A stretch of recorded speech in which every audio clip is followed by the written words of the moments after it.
Évidemment, l'été, eh bien, c'est le moment idéal pour faire le point et réfléchir à ce que vous voulez et ce que vous ne voulez plus dans votre vie, et en tout cas dans votre vie professionnelle. Et vous pouvez vous reposer, déconnecter, et en même temps, eh bien oui, on ne peut pas s'empêcher de réfléchir quand même à ce qu'on a envie de mettre en place. Et la rentrée septembre, et puis aussi la rentrée de janvier d'ailleurs, ce sont des moments vraiment appropriés pour changer, pour se dire qu'on peut travailler et vivre même d'une façon qui nous convient mieux. Parce que ben, nous les humains, évidemment moi aussi et vous aussi j'imagine, enfin je suis sûre même, on ne peut pas s'empêcher d'évoluer. Et on est tout le temps finalement en transition. On est tout le temps en train de passer d'un état à l'autre, rien n'est constant.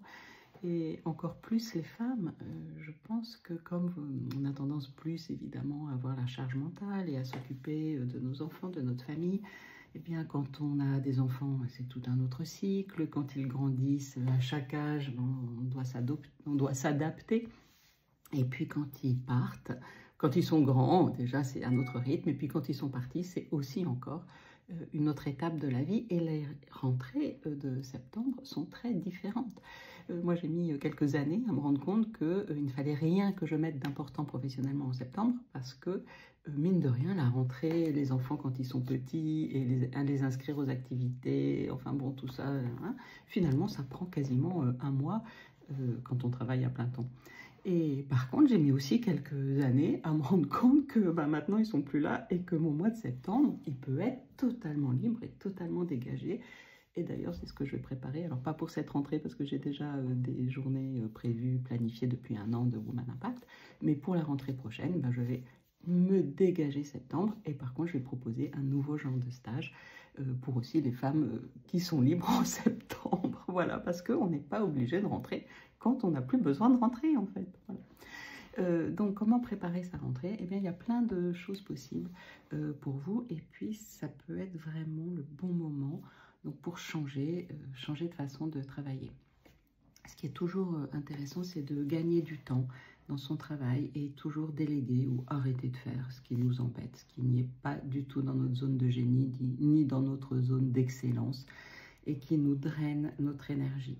Ça peut être des tâches administratives, ça peut être des tâches de communication, de marketing, ça peut être voilà, des réunions qui ne servent à rien. Et c'est super de vraiment se donner la permission de dire non, de les déléguer. Il y a peut-être des personnes dans votre équipe qui vont être super contentes de le faire et vous, ça vous met encore plus en position de leader parce que vous allez leur déléguer des choses et donc elles vont être, ou ils vont être super motivés et puis vous allez gagner plein de temps.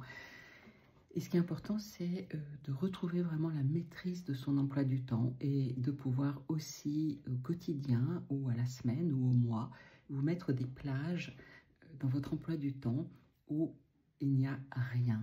Il y a marqué rien ou rien de plus ou réfléchir. Voilà, donc ça peut être des plages de 3 heures, je vous recommande au minimum 3 heures parce que ou une journée, alors là c'est encore mieux. Mais c'est déjà, si on met moins de 3 heures, en général il y a toujours des petites urgences à faire et puis finalement il nous reste 1 heure et puis finalement on n'a pas le temps. Donc 3 heures c'est bien, une demi-journée en fait, c'est idéal. Et puis aussi des tâches pour les urgences parce que vous savez que de toute façon vous allez avoir des urgences. Et donc en ce moment là, ça fait 1 an que j'ai dans mon emploi du temps de 9 à 10 heures, j'ai quelque chose qui s'appelle enfin un événement récurrent qui s'appelle rien à 9 heures. J'adore, parce que de toute façon j'adore me réveiller sans réveil et maintenant comme j'accompagne plus les enfants à l'école, même plus besoin de se lever, de même les voir, le plaisir de les voir au petit-déj, même si c'est pas le moment idéal pour eux, voilà, ils n'ont pas forcément envie de parler, mais en tout cas, voilà, j'ai rien à 9 heures. Et donc, ce qui est génial, parce que je prends mon temps, et quand j'ai voilà, une coachée qui a besoin d'un coaching en urgence, tranquillement, je peux le mettre à 9 heures, par exemple. Et c'est pas grave, hein, je suis du matin, je peux très bien bosser le matin. Et d'ailleurs, souvent, de 9 à 10, je peux aussi travailler dans mon lit, mais tranquillement, sans pression. Et donc, voilà, ce rien à 9 heures, finalement, il m'aide à avoir du temps pour les urgences. Et aussi, après le déjeuner, en général, j'aime bien mettre 2-3 heures où je peux soit aller nager, soit aller marcher. Et en même temps, ça peut être aussi un temps pour des urgences. Par exemple, aller marcher et puis être en coaching d'urgence, entre guillemets, pendant ma marche. Voilà, comme ça, les urgences ne sont pas en plus de tout ce que j'ai déjà planifié. Alors que vraiment avant, ce n'était pas le cas. Mes urgences, elles arrivaient à 7h30 du matin ou alors à 19h le soir. Ou, voilà, alors, je ne suis pas trop du soir et du coup, ce n'était pas génial pour moi.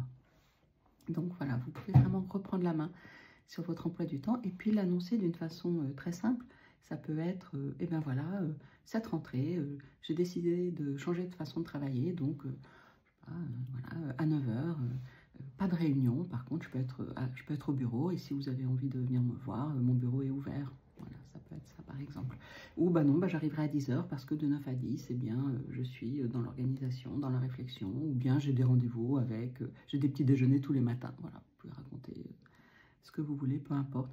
Ce qui est vraiment important en tout cas, c'est que vous puissiez avoir du temps pour vous et réfléchir à reprendre la liberté ou à prendre la liberté. Et je sais que c'est pas facile, mais c'est vraiment, je vous encourage à reprendre la main sur votre agenda pour que vos prochaines années professionnelles soient les meilleures. Je vous souhaite une très très bonne rentrée.